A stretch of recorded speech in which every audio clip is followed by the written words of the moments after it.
Did the James Webb Space Telescope just solve the biggest mystery in cosmology? The discrepancy between different measurements of the Hubble constant has been causing a lot of agita in the astronomical community for the past few decades. But Wendy Freedman, a renowned astronomer and professor at the University of Chicago, is at the forefront of efforts to alleviate and solve this cosmic conundrum. Data are convincing. I want to be convinced by data. Known for her pioneering work on the Hubble Key Project, the very reason the Hubble Space Telescope was launched in part, and her significant contributions to measuring the Hubble constant and properties of stars throughout the universe. Freedman is now leveraging the cutting-edge capabilities of the Webb Space Telescope to tackle the Hubble tension head-on. The only way that we will understand how we're limited by systematics is to make the measurements very precisely in each case. With decades of experience and a deep understanding of the intricacies of cosmology, of measurements, of accuracy and precision, there's simply no one better to shed light,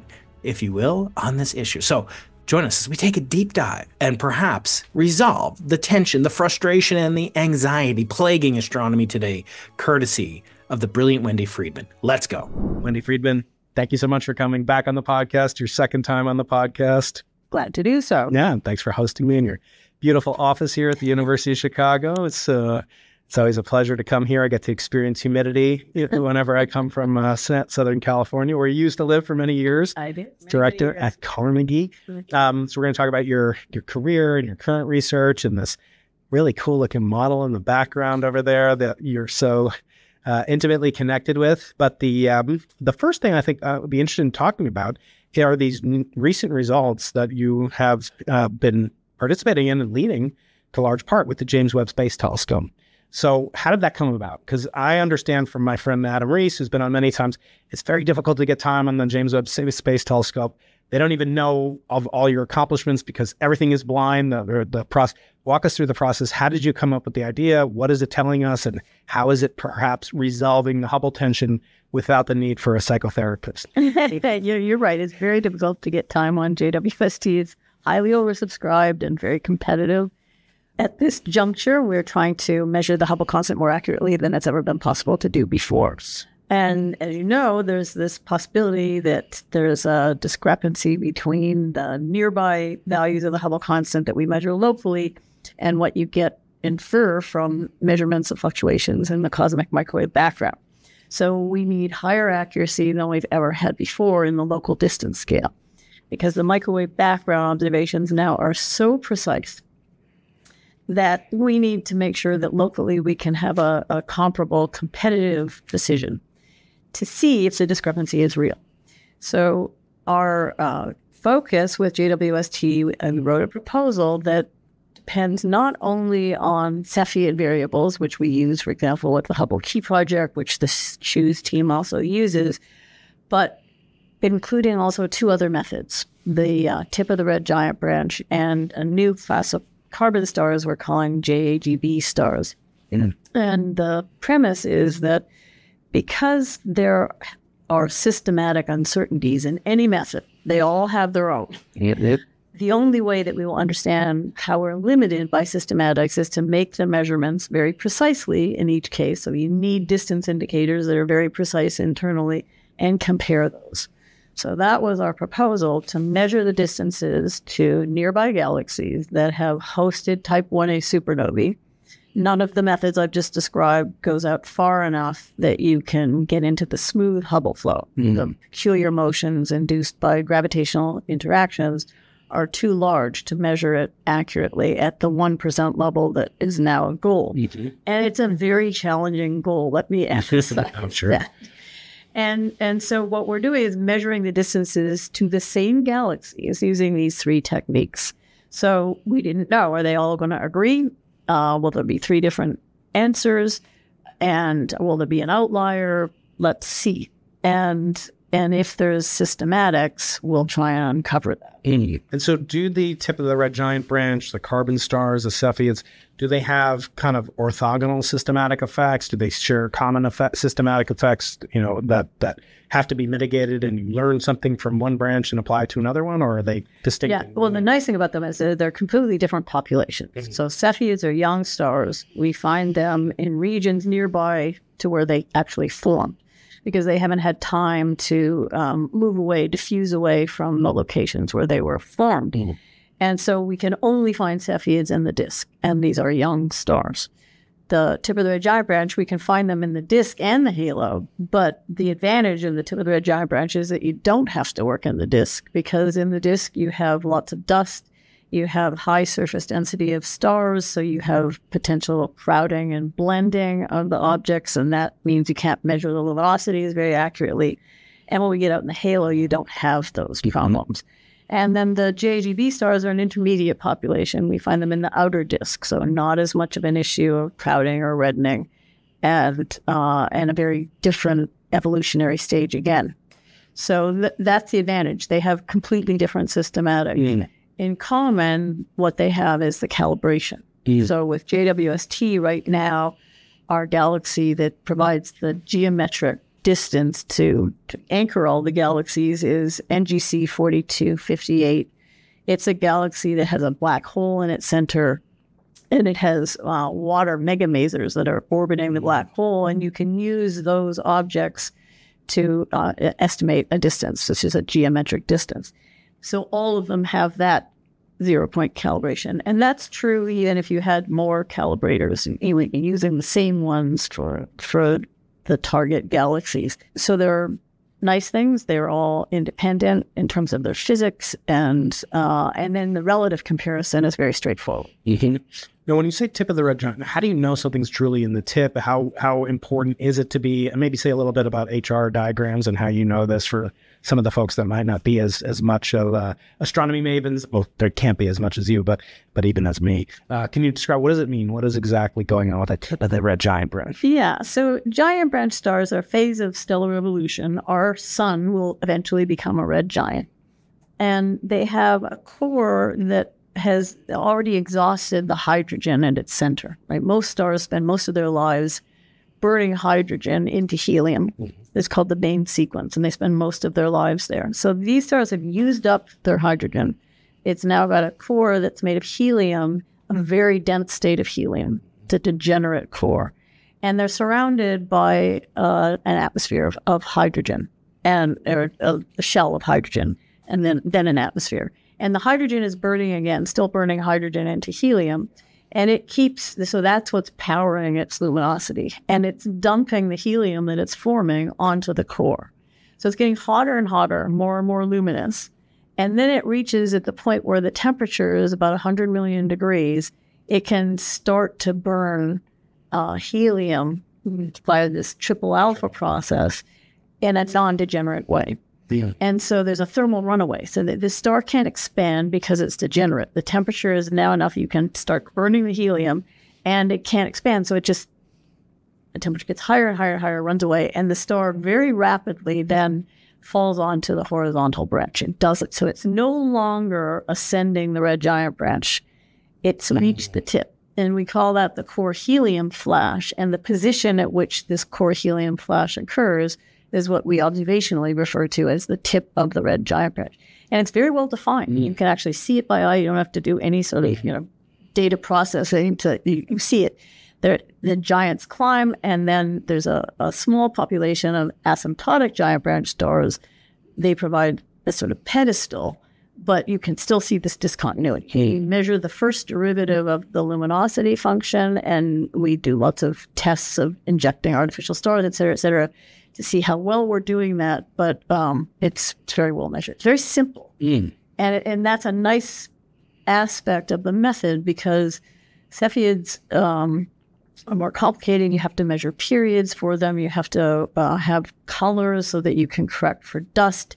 You have to worry about crowding and blending because they're in high surface brightness areas. You have to worry about metallicity. So there are a lot more factors that go into measurement of Cepheid distance. Do the TRGBs, do they appear in globular clusters? Because those would also they do. They do, indeed. And we use measurements in the Milky Way in globular clusters, and use the Gaia satellite where there are parallaxes of those stars. So you get very accurate. So the number, you don't have as many of them. Yeah. We have to do it in a way that we form a composite color magnitude diagram. But yes, absolutely. Okay. Sure, in globular clusters. Well, you brought up the complexities of Cepheids, and I wonder if you could recount this, kind of wonderful story in the history of astronomy where Henrietta Leavitt's law, which we'll want you to describe. Because I can't resist. When I had on like famous philosopher of the mind, his name is David Chalmers, and he came up with this concept called the hard problem of consciousness. You may have heard about it. Like, yeah, what it's called. Absolutely.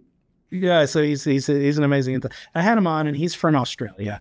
And I said, David, if I had on AC/DC, also from Australia, and I didn't ask them to play Back in Black, I'm not doing a good job as a podcast. So I have to ask you, as the one of the foremost astronomers of our generation, describe what Henrietta Leavitt did. And my question for you is, how could they make so much progress and so much reliance on Cepheid properties before they even knew anything about nuclear fusion? I mean, when she came up with this law, which you'll describe, they didn't know nuclear fusion even existed, or how it took place in the core of stars or even elsewhere. So please, could you describe what is Leavitt's law, and how could we make the progress that we made so rapidly in the early part of the 1900s without knowing any nuclear physics? Henrietta Leavitt was studying stars in our nearby galaxy that we now know are galaxies. We didn't know that at the time. That's another thing. The Large Magellanic Cloud and the Small Magellanic Cloud. And so, as you know, and many of your listeners probably know, there was a debate at that time about whether or not our Milky Way galaxy was the entire extent of the universe, or whether it was a galaxy, as we now call them,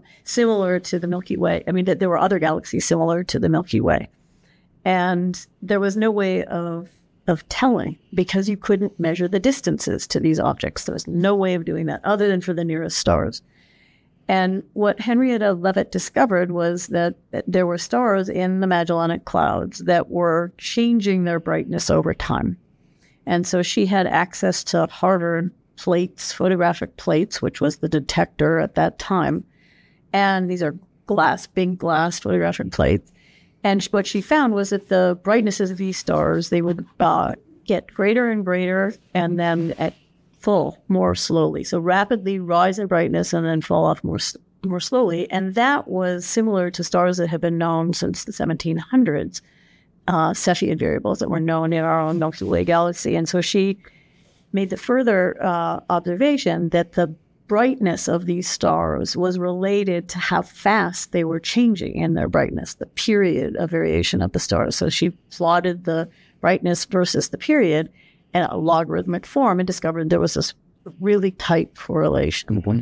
And so the implication of that is that if you could measure the distances to some Cepheids by some means, geometric perhaps means, then if you could measure the brightnesses of these stars, if you could find them in other objects, then you could determine just by the inverse square law of light how far away, right? Light falls off as one of the over the distance squared. You could determine the distance to that galaxy. So it was an empirical discovery. And again, nobody knew what the implications were, what the fundamental underlying physics was, but it was an empirical relation. People didn't even realize that the stars were pulsating at the time. Now, that came a few years later. But her results had enormous implications. And sadly, she died before she was ever to see what the implications and those results were.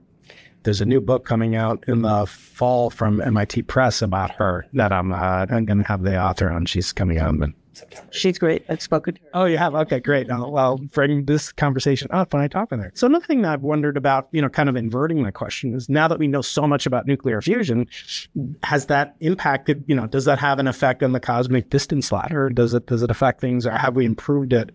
Not merely knowing there's a correlation and understanding that causation effect in great detail through simulations of nuclear fusion, understanding the quantum mechanics of it, and so forth. Yeah, it's interesting. I mean, for Cepheids, we don't yet. We cannot start from first principles and evolve Cepheids and say this is what we should find for the nucleus. They're too complex. Oh.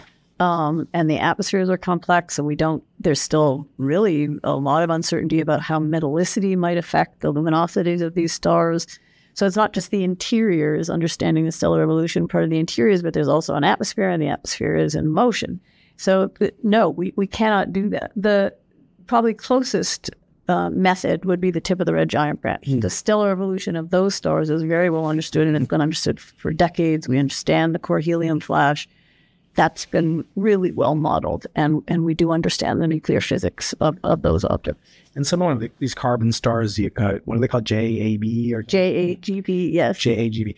That has to do with their spectral classification. I like the bands at which you measure them, the J band, or it's the region. So it turns out that there's in the infrared, in the J band, which is about 1.2 microns, the luminosity of these stars is essentially constant. Oh, and so it's a subset of carbon stars. And the reason apparently that they show this constant luminosity is that these stars at their phase of evolution are actually dredging up material from the interior regions to the atmosphere. And some of that is carbon, and that's what makes them look red. Yeah. And so the stars that are more massive, they are burning the carbon before it gets to the surface. The stars that are less massive never actually dredge up the material. So there's this intermediate mass range where they are dredging up the carbon, and they're bounded by these two limits, astrophysics. So these aren't like white dwarfs that are pure carbon, right? No. Okay, so the physics of the carbon stars, are they also fairly straightforward compared to this modeling Cepheids from first principles, as you said? I think, no, again, understanding their atmospheres is just, it's not simple. It's much more complex than the giant branch stars. For those of us who aren't, as familiar as you are with even main sequence and stellar evolution. So my understanding was that, the sun's nuclear fusion, processes really occur in a relatively small volume, less than 10% of the volume of the star. Maybe I'm wrong about that, but you were saying that for some of these objects, that the tip of the red giants, they're actually fusing in the outer atmosphere. Is that correct? Or is it still in the core? Okay. And what fraction? There's an atmosphere above that. Yes. And a shell surrounding the core. No. It's very much the interior. But I think it's important to say that these methods, all of them, we don't understand type 1a supernovae to model it well enough. These are empirical relations that we're using. And so, they appear to work, but that I think is, as I said, other than the tip of the red giant branch, probably a disadvantage that we don't understand them well enough to start from first principles and say what the luminosities ought to be. And would you have wanted to use the Webb telescope regardless of, the targets that you were looking at, and it just happens to be the most advanced space telescope with understood systematics at least, or could Hubble still play a role in measuring these tip of the red giant? So, Hubble has been the workhorse for the extragalactic diffraction scale now for decades, right? And it's what we use for the Key Project. It was, the Cepheids have been the gold standard. And the reason that Hubble is so useful for Cepheids is that Cepheids, their amplitudes are larger in the optical part of the spectrum than they are in the infrared. The temperature sensitivity is smaller in the infrared. So it's a very good machine for finding these variable stars. And so I think that will remain the case. To actually discover Cepheids, Hubble is the tool that you want, or something that has sensitivity in the optical. In terms of getting at the systematics, which is what we really need to be focused on now, JWST has a huge advantage in that it is sensitive in the infrared part of the spectrum. So the dust that we've vaguely talked about is the effects of dust are much smaller in the infrared. The resolution is about 4 times higher for JWST than it is in the infrared with Hubble. And so the crowding resolution issue is much less, and the effects of dust are less, and those are the types of things now that we need to improve upon to get a more accurate measure. So find them with Hubble, follow them off with JWST is clearly the way to go at the moment. I talked to Bob Kirshner not too long ago, and his late graduate student, Wendy Freedman, was my postdoc for a while in San Diego. They used to talk about the differences in type 1a supernova and the infrared sort of had this new luminosity peak that sort of comes on delayed and so forth. Are there other peculiarities that come in when you have an infrared machine like Webb that you wouldn't have noticed or maybe couldn't have measured as accurately? Or is it primarily because it mitigates dust and the systematic effects that you speak about frequently? I think for the objects we're studying right now, it's really the tool that we need. Where we're limited right now is just a small number of objects that are available to actually measure. And so the statistics are still better with Hubble than they are with JWST, but that will improve with time.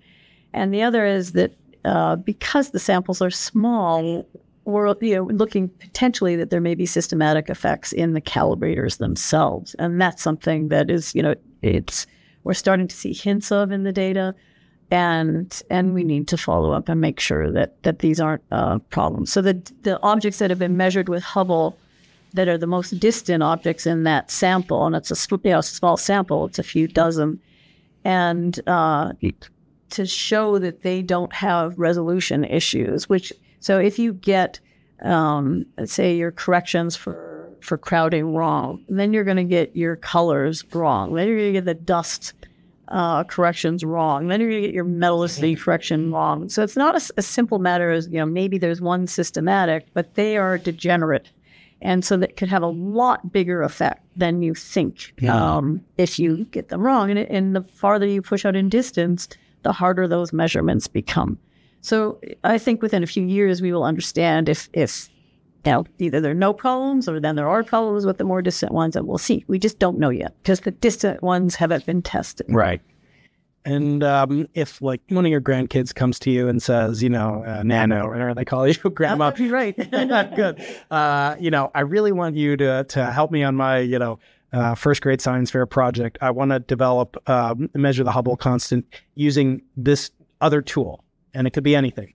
What would be most exciting for you? And I'm kind of interested in your thoughts on things like standard sirens and all sorts of exotic phenomena. But what would make you just so excited to move into? I'm very excited about the standard sirens. So talk about them. Maybe explain them first to the audience.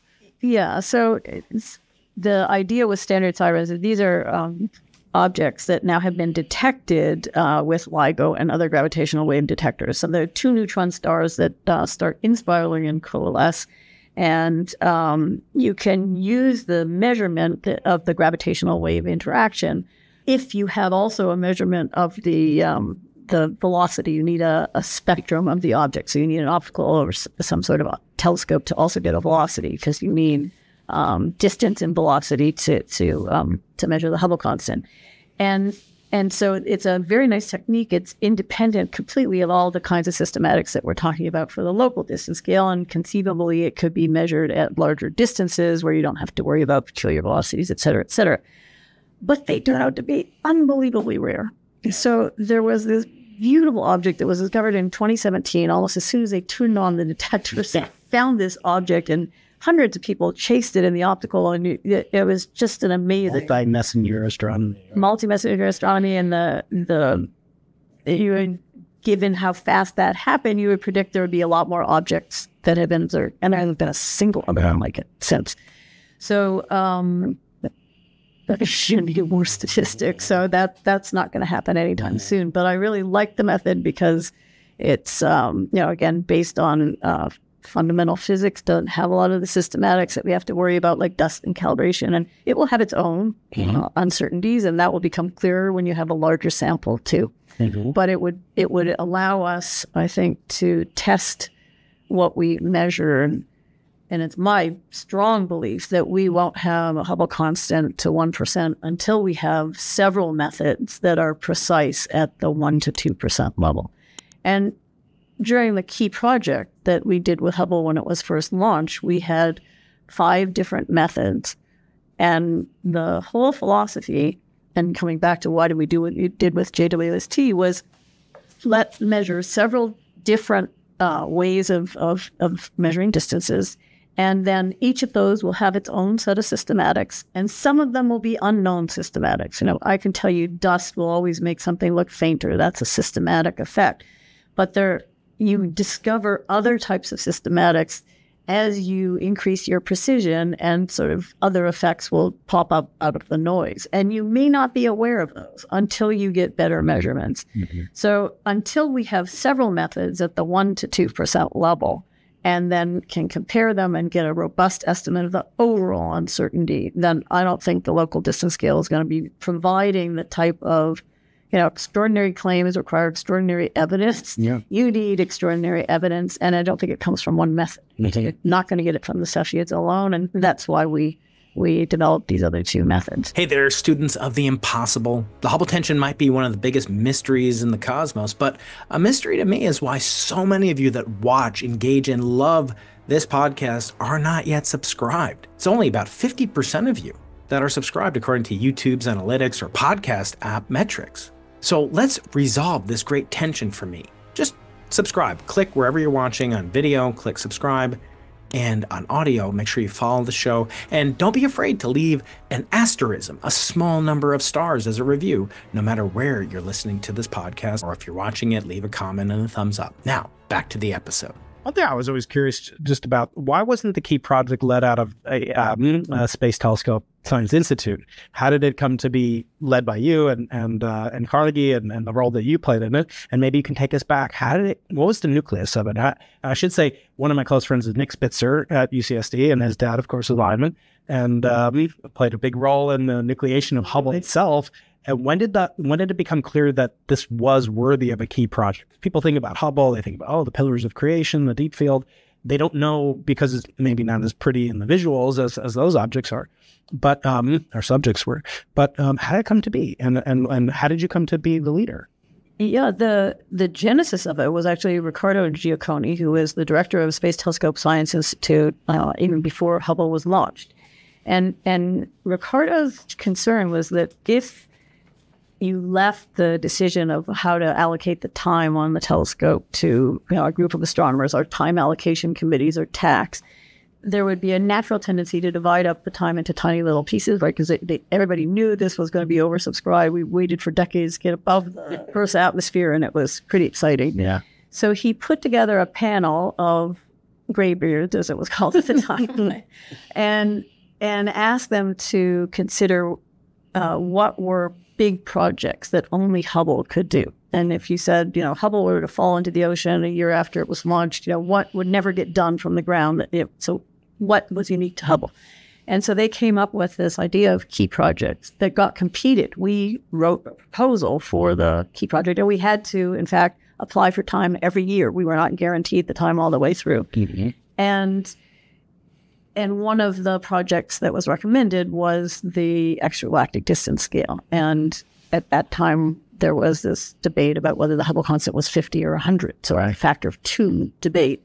And so we were invited to compete for that, and we did.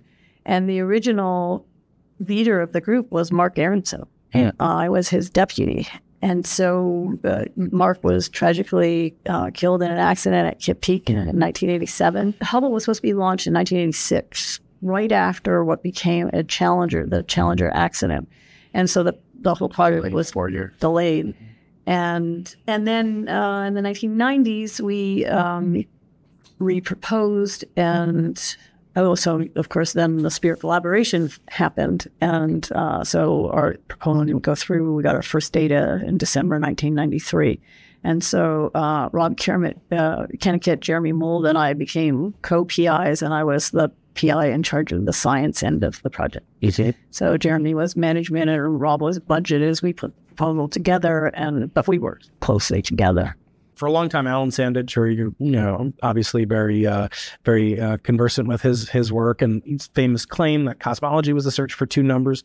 Was there a concomitant search for Q naught, the deceleration parameter, or did we think about it, or was that even on people's minds as part of a Key Project that Hubble would eventually play a huge role in deciphering? It was certainly on people's minds, and Sandage certainly was interested in Q naught, his second number, and it really wasn't until it became possible to find large numbers of supernovae and CCDs became available. And then the accuracy with which, again, you could measure luminosities of supernovae and actually discover that there was this decline rate dependence and that you could standardize them, right? They had a much bigger scatter. So you needed something that would take you out again far enough that you could actually see what was expected to be deceleration at that time, and large enough samples of them to actually be able to make a measurement. So, and unlike Cepheids, we can come back. We use some of the same Cepheids that were discovered by Hubble and Sandage, and right, they're still there. It's a real advantage. Supernovae, you have them once and you're done. And so, as people like Saul Perlmutter, who discovered or came upon the idea that you could do this in a batch way, observe them at one time, then follow up another time, new moon, and then find them in large numbers. And this discovery of this relationship between the peak brightness and how fast the supernova declines, that really set it going. And then again, CCDs were sensitive at more than one wavelength. That's what helped us with the Cepheids so that we could correct for reddening. That was a big part of what we did with the Key Project. You couldn't do that with photographic plates. So it was technology really that allowed us to start addressing these questions. If you could order, God to produce a supernova at redshift of 2 or something, like how would it impact cosmology and your research and even, upcoming future research claims about dark energy evolution? How would a supernova, I don't know, what would be kind of the dream? You're talking to God now, not just your brain. What would it do, if anything? I mean, take note of the fact I'm not an astronomer. So I think, what we need now are methods that, so technology, again, playing a role, right? Infrared helps us enormously. We get, rid of the dust, high resolution. Calibration is really important. It's not exciting, but nature isn't giving us a lot of geometric anchors. There are 3, maybe 4 nearby where we have precise % or so distances to galaxies. Then we have this mid-range where there's, maybe 3 dozen galaxies. And then you have this problem that the bright ones actually seem to be closer. Is that a systematic effect, or, what are we seeing there? So we need nature to supply us with a larger sample so that we can be comparing apples with enough statistics along the way that we can make these measurements really accurately. Because what we're doing is, we're starting from, say, our galaxy, Cepheids, or tip of the red giant branch stars in the galaxy, and then we move out to galaxies where they've had type 1a supernovae, and we can measure Cepheids and tip of the red giant branch with Hubble. And then we're stepping out to the realm of the type 1a supernovae. And all of the errors along the way have to be, at the percent or less level if we're going to claim we've measured H0 to 1% and we can compare with microwave background. That's really hard. We're not dealing with things that you can measure with a ruler or meter stick, right? These are astrophysical objects, and it's a challenge with that way. Yeah. So, what I'd like is a distance indicator. That's why I like the gravitational wave sirens that are independent of the things like dust and metallicity and crowding. But then you just don't have very many of them. Yeah. So we don't have a perfect distance indicator. And, the masers are beautiful. It's a beautiful technique, but there's exactly one galaxy in the local neighborhood where it's edge on and you can make this measurement. And the next nearest one is 50 megaparsecs, away. So there's one, right? So if there's systematics in that, we have a way yet of detail getting to that. The Large Magellanic Cloud and Milky Way have different metallicities. With Cepheids, you're going to have to correct for that. Some people say there's no metallicity effect, but it has a huge effect on the ultimate 0 point. So systematic matter. Mm-hmm. Explain metallicity quickly for the audience, somebody that be familiar. Yeah, so we have within stars where you have these nuclear furnaces and you're building up the heavy elements. Eventually, when these stars die, either as supernovae or red giants, they put these heavier elements out into the interstellar medium, and then the next generation of stars is formed with a greater metal abundance. Now, in astronomy, we refer to anything that's heavier than hydrogen and helium as a metal, so that can get trolling physicist. That's slightly confusing, but the metals have this effect in the atmosphere. They're scattering radiation that's coming out from these nuclear processes in the core, and they can make the star change the star's luminosity. So it's expected that there is an effect on the luminosities of Cepheids due to differences in metallicity. And it's not something that people worried about in the days of the factor of 2 debate when we were arguing about 50 and 100. And so empirically, Barry Medora and I did the first test of metallicity in 1990 in the Andromeda galaxy. And we said, okay, we know the Cepheids are all at the same distance. And with CCDs, we were able to correct for reddening for the first time. Was there another, effect on the 0 point due to metallicity? If we made the measurements at different radial distances in the galaxy, we knew it had a metallicity gradient. Could we see an effect? And we measured, it was 0.2 magnitudes per logarithmic unit of metallicity, but the uncertainty was large. And people have been arguing about it. It's, it's same value, but some of the studies on the most nearby objects say there's no effect at all. Some recent measurements with Gaia say it's twice as large as. So it's a systematic. And the gradient rises because there's more concentration of higher star formation rate near the core, and so some more processing of nuclear elements. Then in the inner region, just more star formation, more gets spewed out again, and so you get a gradient in the galaxy as you go up from the center. You've talked a lot about, in recent talks I've heard you give, about accurate cosmology versus precision cosmology. When we describe the kind of desirables of what an astronomer or physicist do, I always say, a systematic is an effect that decreases your accuracy. You can measure something really precisely, tight groupings. You've talked about that.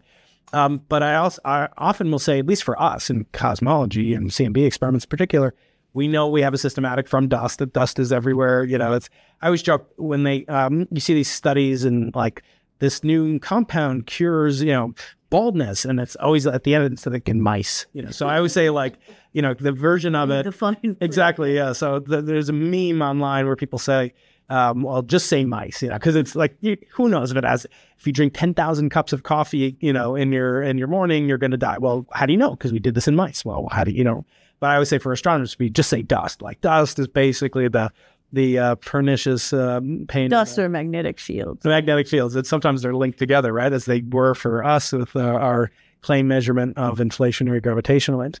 But I would say to my students, if you have a systematic, that means you have to now build another experiment. And that another experiment is not going to do the science you want to do. It's just going to measure this annoying thing that you didn't want to measure. Is it the same true in astronomy? I mean, you really kind of get to almost throw away the data that you collect all in an effort to remove this pernicious effects. I mean, it's true that a lot of what you have to spend your time thinking about are the systematics. And if you make your measurement in the optical, which is what Hubble, he didn't know. Mm-hmm. The photographic plates were only sensitive to blue wavelengths, right? So you make it over and over and over, and that, the effects of dust are huge in blue wavelengths. So, then it had to be done all over. And so, what we were able to show with CCDs is that if you made measurements at multiple wavelengths, you could actually see the effect. There's an interstellar extinction law that depends inversely on the wavelength. And if you could make measurements at many wavelengths, you could actually measure that and correct for it. And that's what we do. And then you have to worry about metallicity. And then, as I said, it's all wrapped up in, can you get accurate photometry if your stars are crowded and they're blended with other stars? There's another star right under your Cepheid. You can't measure that, right? It's underneath. So you have to do a statistical correction. And it's tough. So I have the old office that once was occupied by Jeff Burbidge at UCST. And he and Margaret were alive and kicking for many years when I started at UCSD. And she left a lot of her old photographic plates in his office, which I inherited. So no one's getting them, without a fight from me. But I would see things, including, galaxies and spectra. And, I'm an amateur astronomer, so I'd look them up. And I realized that she and Vera Rubin interacted very closely at UCSD. For a period of about 2 years, when Vera was on leave from another Carnegie Institute of Magnetism, which I don't even know if that exists. Terrestrial. Does it still exist? Still exists. Oh, wow. Talk about Vera Rubin in the context of her new the telescope that bears her name. What is that likely to do for your research and transformative for astronomy and cosmology? What are its impacts likely to be? Yeah, it's going to be amazing. It's going to be surveying the sky, covering the southern sky every few nights. That means it will be able to, over time, build up an incredibly deep image of the sky, but also look for transients, things that are changing. And so, for example, with supernovae, it's likely to find something like 1 million or so supernovae. And one of the things right now, people have surveys, they do them with different telescopes, different instruments, try and calibrate them, they put them all together. And there's, again, systematics and calibration. So to have a homogeneous sample, so just, for that one example, that's going to be amazing. It'll all be done with the same telescope. And then you have to follow up with spectroscopy to get the redshifts. But that will be done. And that will be, I think, very important. So, we have our Carnegie Supernova project. It's a smaller project, but it was done in a homogeneous way. And then, the Shoes Group has another project. They put together 18 surveys, right? So you want big and homogeneous, and that's going to come from it. Yeah. And then speaking of other technology that you're involved with behind us, and maybe I'll this over, I'll drop it. I said, No, please don't drop it. yeah, so one of the so it's a scale model of the giant Magellan Telescope Observatory in Chile and La Serena, not too far away from Where we set up for a second. honored to 7 mirrors. yeah, gold-plated a mock-up mirror. So I did witness the construction of it in the middle of 2019. I was in Chile, and it was very impressive to me. Talk to me about what this instrument's going to do and how it fits in with this other, kind of portfolio of enormous telescopes, extremely large telescopes. There was an overwhelmingly large telescope at one point. Talk about what GMTO is going to mean for astronomy. Yeah, so there are 3 of these extremely large telescopes. Giant Magellan Telescope is one of them, and the overwhelmingly large telescope became the EELT, which is the European version. So this one is a 80-foot diameter mirror. You can't tell that from this little model, but each of the mirrors here is 8.4 meters in diameter, 27 feet in diameter. So it's quite a structure. And it will be located in the Andes Mountains in Chile. And the time for first light that we're estimating is sort of early 2030s. The whole mountain has been now leveled, and the structure for the pier is in place. The 7 mirrors, all of them now have been cast at the University of Arizona.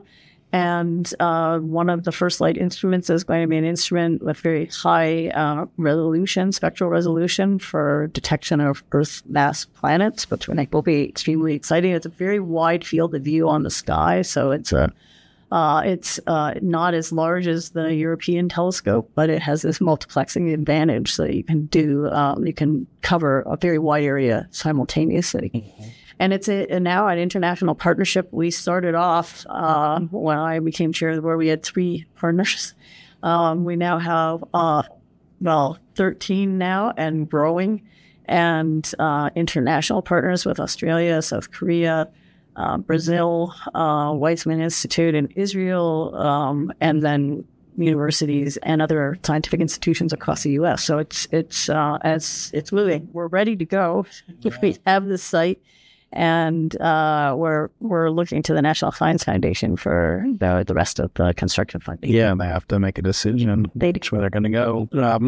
But it's an incredibly impressive facility. I was joking. They built 2, option for 2. It's like when you buy a car and they say, well, you can buy the undercoating, for free. I guess you need that here in the Midwest. Well, yeah, so we leveled the mountain in 2012, I think, and we left enough room so that if another telescope project comes along and it wants a really good site, which Las Campanas is, there's room for that. Oh, that's spectacular. I use there is currently a large Magellan telescope. There's a Magellan telescope there, which is about the size of one of these submirrors, right? It's maybe it's slightly bigger. Small. It's smaller than that. Yeah. Oh, that's right. 6 meters. 6.5 meter telescope, and these are each 8.4 meters. Yeah. The coolest thing about that is that they have an eyepiece. I think the Naismith focus. I forget which focus they use. It is. And they let us look at it, and we saw Eta Carina. And I felt like, a kid in the candy store. I mean, looking through a mirror bigger than the Webb telescopes. No, it's big. And you actually see color at the sun when you're looking through an eyepiece. And it actually is exactly my height. So that's great. And there were people there, they were trying to court donors. And they didn't appreciate it. I'm like, from looking at all these things like a smudge, and an eyepiece when you're looking at, M31 for the first time through a 2-inch refractor. Then looking through, I'm just like, I just wanted to monopolize it for Hubble has spoiled all of us, right? You see the beautiful color images, and people look through the telescope and expect that you're going to see that beautiful color. You just see the smudge, unless you're looking through a 6-meter telescope. So, Wendy, as we wrap up this podcast, it's originally named after a saying by the great late Sir Arthur C. Clarke, who said the only way of knowing the limits of the possible are to go beyond them into the impossible. So that's the name of the podcast. But he said many other things like, for every expert, there's an equal and opposite expert. I like to drop that on my department chair when he's getting a little too out of control. But the one I want to have you react to, and I'm not calling you elderly, but he did say the following. He said, when an elderly but distinguished, I'm not calling you that. You've only been a professor for, you're a new professor. He said, when an elderly but distinguished scientist says something is possible, she is very likely to be right. But when she says something is impossible, she's very much likely to be wrong. I want to ask you, what have you changed your mind about over your career, or what have you been wrong about, if anything, that you'd pick out to kind of substantiate or even refute that aphorism? I think I was fairly skeptical about dark energy at the beginning, and that stemmed from seeing what happened with the Cepheids and ignoring reddening. And at the point when people started to talk about it, they hadn't really measured reddening for supernovae, and there weren't very many objects. And until that happened, data are convincing. I want to be convinced by data. Yeah. And so, but I think, it sharpened things. People then did start to get hopeful filters and correct for dust. The data speak for themselves. Yeah, it's wonderful. Well, Wendy, thank you so much for your second appearance on the Into the Impossible podcast. I hope you'll come. I should say one more thing if you're going to come out. No, but I was open to the fact that there could be a cosmological constant. And there were actually two directors at Carnegie who said to me, we know what the Hubble constant is.